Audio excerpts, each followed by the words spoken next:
Hi everyone, today is Monday, Lord Shiva का दिन है और 8 मार्च को महाशिवरात्रि है।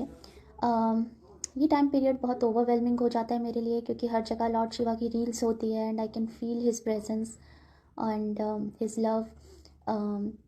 एंड 2007 में मैं स्पिरिचुअलिटी में आई थी विद प्राणिक हीलिंग। और जब प्राणिक हीलिंग के साथ मैंने मेडिटेशन स्टार्ट किया था तो विद इन 2 मंथ्स मैं लॉर्ड शिवा को अपनी आंखों से देख पाई थी।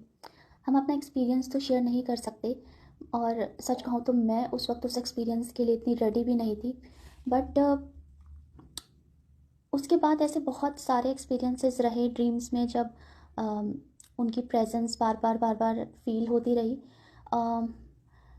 2007 में जब मैं स्पिरिचुअलिटी में आई थी तो मैं अपने एक ट्रॉमा को हील करना चाहती थी। मेरी एक विश थी जिसे मैं मैनिफेस्ट करना चाहती थी। मेरे कुछ क्वेश्चंस थे जिनके मैं आंसर्स चाहती थी। मुझे गॉड नहीं चाहिए थे, मुझे स्पिरिचुअलिटी भी नहीं चाहिए थी तब। बट 2014 तक बहुत अप एंड डाउन रहा मेरी लाइफ में, पर्सनली भी स्पिरिचुअली भी। मैं स्पिरिचुअलिटी में आती थी, छोड़ती थी, आती थी, छोड़ती थी। एंड 2014 तक मुझे अपने काफ़ी आंसर्स मिल गए थे बट मेरी विश फुलफ़िल नहीं हुई।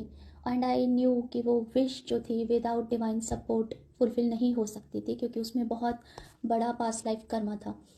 सो मैंने भी भगवान से नाराज़ होकर 2014 में स्पिरिचुअलिटी छोड़ दी थी एंड 2015 में मेरी वो विश फुलफ़िल हो गई। उसके बाद life was going very smooth. But 2019 में फिर मेरी लाइफ में हलचल होने लगी। तब इतना समझ नहीं आ रहा था कि क्या होने वाला है। बट 2020 में I literally broke down because मैं कुछ बहुत अच्छे से प्लान कर रही थी और I was just about to go, but वो चीज़ें वैसी हुई ही नहीं एंड आगे क्या होगा मुझे पता नहीं था। तो I literally broke down at that point of time and that time Lord Shiva came in my dream and he told me, kind of scolded me why I'm wasting this lifetime of me. And he kind of gave me indications about corona and everything that would happen in the world. But that time, to be honest, मैं इतना समझ नहीं पाई थी। But उस experience के बाद one after the another मेरी life में इतने ट्रांसफॉर्मेशंस होते चले गए। स्पिरिचुअलिटी की कई पॉसिबिलिटीज़ मेरे लिए ओपन हुई and I learn so much. And अभी भी जब मैं पीछे मुड़ के देखती हूँ तो मुझे यही समझ में आता है, जो मुझे आंसर्स मिले, कि there is no gain without pain even in the spirituality. आप एक पॉइंट तक you feel very good when you meditate but there is no gain without pain. आपको स्पिरिचुअल प्रोग्रेस में भी बहुत पेन से गुजरना पड़ता है।